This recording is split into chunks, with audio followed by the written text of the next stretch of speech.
All right, Flipgrid is really nice because it lets students create video responses. And so first thing you're going to want to do if you want to use this in Canvas is to click Educator Sign Up and use your Google account. I'm already signed in. And then this is really good just like to get started. You could do like a welcome back.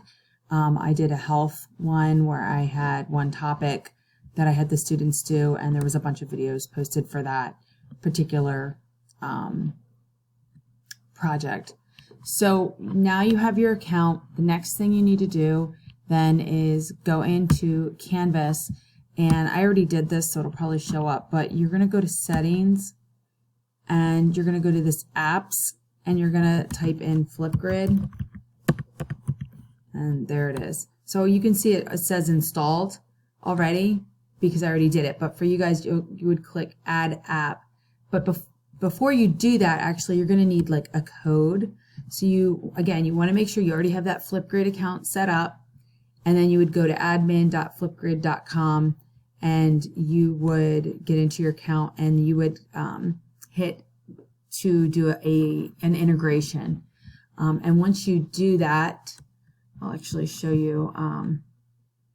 I had added a new integration, and it gave me a consumer key and a secret, and then I put that in. I just copied that and put it in.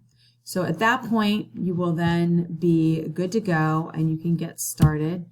So I'm back to Canvas now, and I'm going to create an assignment. So a really fun assignment to do in the beginning with the students to get them to know them, especially your online learners, is you could do a welcome back video, or like tell me about yourself or all about me.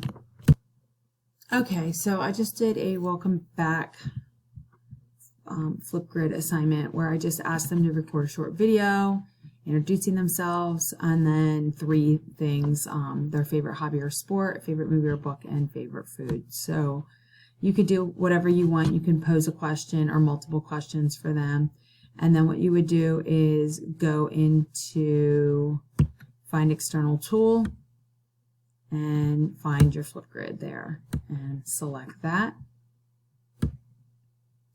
And again, you could do multiple attempts. I would leave it like that because sometimes people do want to change it. And then set your due date.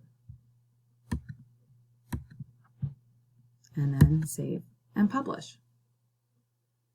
All right. So the students will be directed to get in there and submit their video. But I believe to see all the students' videos, from what I am reading, you have to go into Flipgrid separately. So you might want to even have a link in here to Flipgrid where they can, once they're done recording, they could go out to Flipgrid and view everyone else's videos.